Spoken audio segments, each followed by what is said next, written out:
Hey there, Brian. Hope you're having a good time at your buddy's show. Your video lesson today. Three things I want to talk about. Go down the list as usual. If you want me to look at anything or have any follow-up questions, just let me know and I'll do my best to answer. So cool, let's get to it. So first thing is a review of the cage concept, because that's sort of the direction that we're heading in terms of your soloing and doing more melodic soloing rather than just like running up and down a pentatonic scale. So first thing is caged. You have the chords C, A, G, E, and D. All those open chords and their minor or parallel minor equivalents. So each one of those chords has a root note, as you know, right? And what we do is we can use these shapes as templates, right? So we can take this E shape right here, right? And that's a root 6 chord because that root note, the E in the chord, is on that 6th string right there. So we can see it's a root 6, that's the base of it. And we can take that and move it up by adding this bar right here, right? So now it becomes F. Here, F sharp, G, so on and so forth, right? So you just move that. It's just a way of moving these open chord shapes around the neck to gain fluency and be able to play solo lines and partial chords and full chords across the neck. And like I said, each one of the C, A, G, E, D and their parallel minor equivalents can do this. So if I take that in the tune Avalon, which is C Mixolydian, you have that the F starts with F.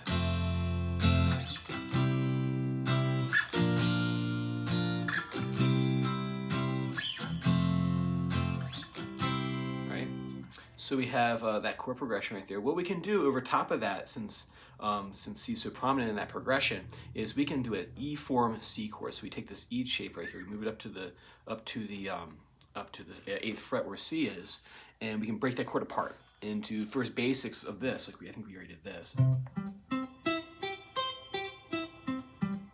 Right, that's the first step, is being able to break that chord apart. Right? Cool. So you're just playing chord tones right there, but you can do more with that rather than playing chord tones. Is we can add on to the chord and add upper extensions to the triad. So we have right here the basic of it, right? And strings 4, 3, 2 is where I like to hang out because the bass player's gonna be down here doing stuff, and we're gonna primarily be concerned with adding notes up here in the higher position that we'll have a movable shape we can take for other songs.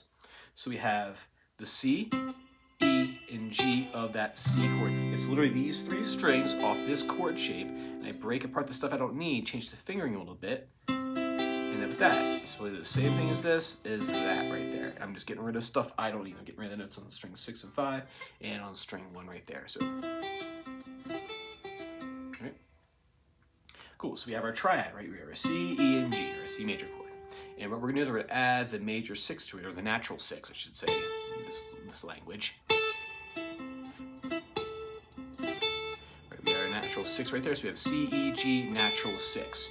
And what we can do to get that Mixolydian sound is bend that A half step up to, there she is. So we're not going,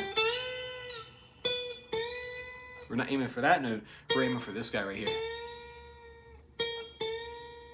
Close enough, rock and roll. And so we have that C, E, G, A, bend into the flat 6, the Mixolydian note, and then we can also add in the B flat right here. So we're adding that B flat to C, which I've tabbed out for you right here. So that's the E form C chord. You can do this with any of the caged chord shapes. We just happen to start with E because that's kind of the easiest one to see, I think, for students. E, A, and C form are the easiest ones, I think, to see, and probably the most useful. G and D are used for other things.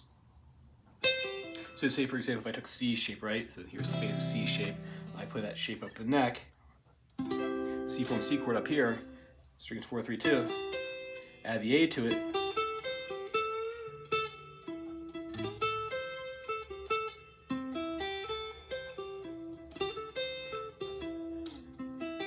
All of a sudden now I can solo in 2 spots. My solo sounds Mixolydian because I'm very clearly focusing on making sure those chord tones are prominent in the solo line that I'm making. So what I would do for this is I would play C, E, G, so you have B flat. What you can do to it is you can turn it into a sequence of a 3-note sequence. So 1, 2, 3, 1, 2, 3, 1, 2, 3, 1, 2, 3 into that flat 6. So if I'm playing over top of a backing track with it,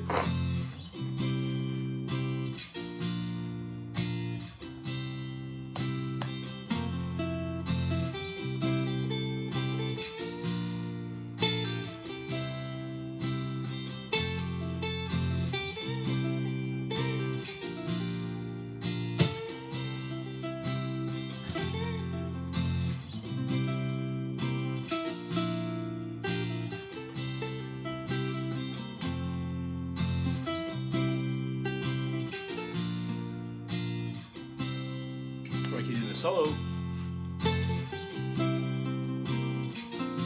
that's borrowed from the sax solo that they do. Then later on, not today,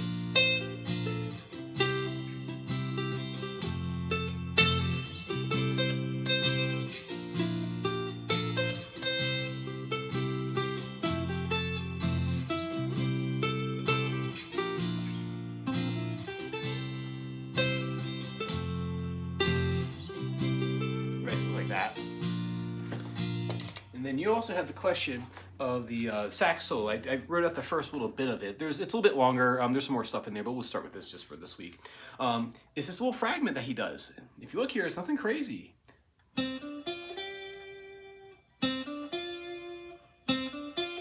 That's 5, 7, 6, 8. 5, 7. He's outlining a C chord. C to a G is your C chord outline.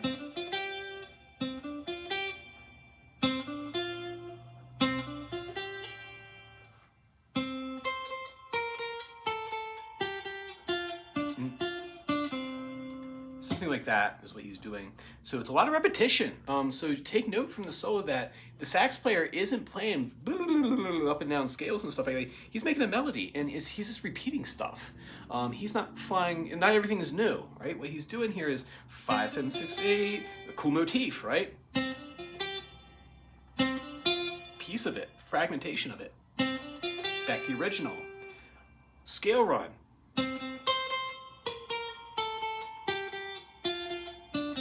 A rundown C Mixolydian. Skipping one note, but it's mostly complete. So if I put that backtrack on,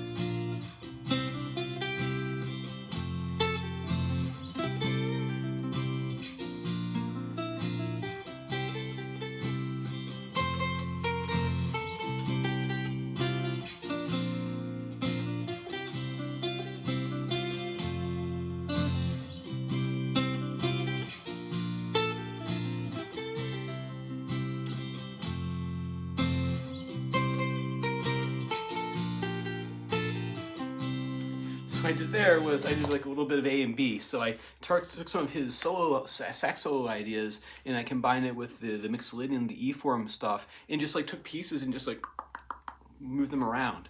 And then yeah, so you can do that with the solo. There's more to the solo, so we'll do more of that next week. So go ahead and practice those 3 things for me. And if no questions, I'll see you same time next week. Take care.